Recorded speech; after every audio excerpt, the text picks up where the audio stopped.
I don't know if we could call it active aging, but we will not take the risk to have one Armagnac just sit there and evolve however it's going to evolve. We need each Armagnac to take the best possible course for itself and enhance its characteristics.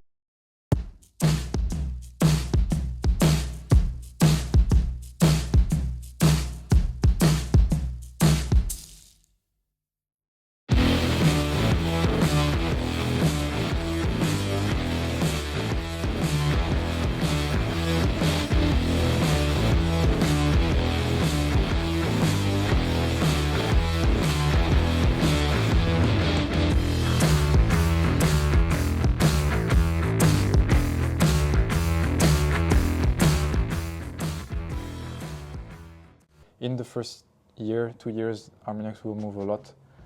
They will show us their true color after distillation, how they interact with the oak. Even though we have a good idea of what the Armagnac is like, the first interaction with the oak, it will be quite tremendous during the first 2 years, even though we are not using new barrels, mostly already used barrels. For the newer oak, we will tend to remove them rather quickly, so very new oaks, say a few weeks, and barrels that are under 3 years old, we will only have them stay there for 4, 5, 6 months, and then move them to older casks. Again, always depending on how the Armagnac is.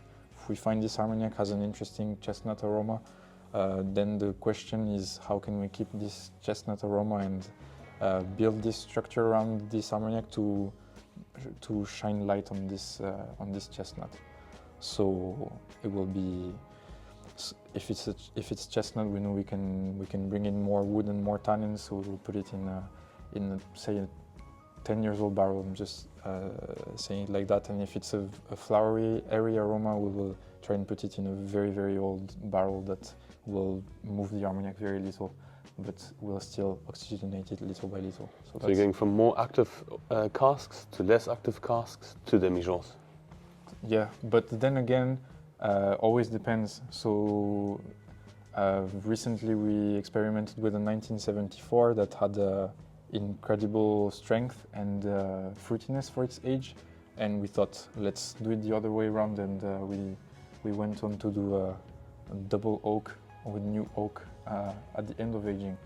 So we are not allowed finishes in Armagnac, we are not allowed other types of wood, so we have to be original in the way we manage our barrels and make it so that this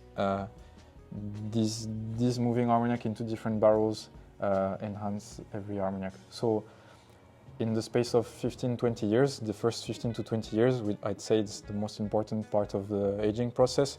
We will have moved an Armagnac from 2 times all the way up to 6-7 times, because we thought this would be a good idea.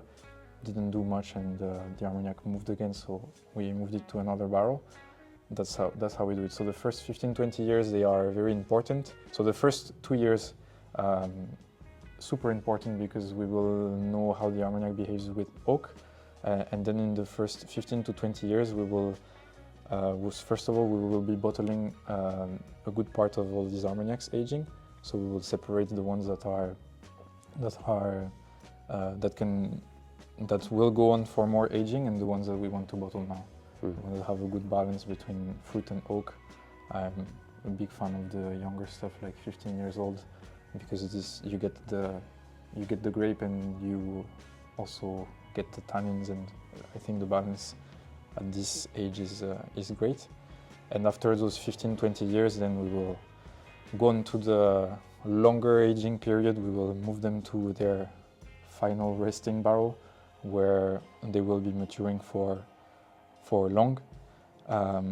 And at the end of, so after another 20 years, 20-30 years, if they have good astringency, we will move them onto demijohns to try and turn this astringency into tropical fruit and very particular stuff that we get through this astringency and tannins in demijohn maturation, or bottle them as if they're good like this, bottle 40, 50, 60 years old. How concentrated is an Armagnac after 60 years in cask?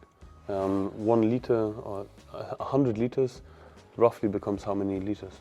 Say we'd have about, so because we move Armagnacs a lot, we have a very high loss rate. We lose about 5.5% a year on our whole shea. We'd have about 200 to 250 liters left out of a 420 liter barrel. Well, about half of it, 40%, half of the barrel. After how many years? After 40 years. Okay. Ish.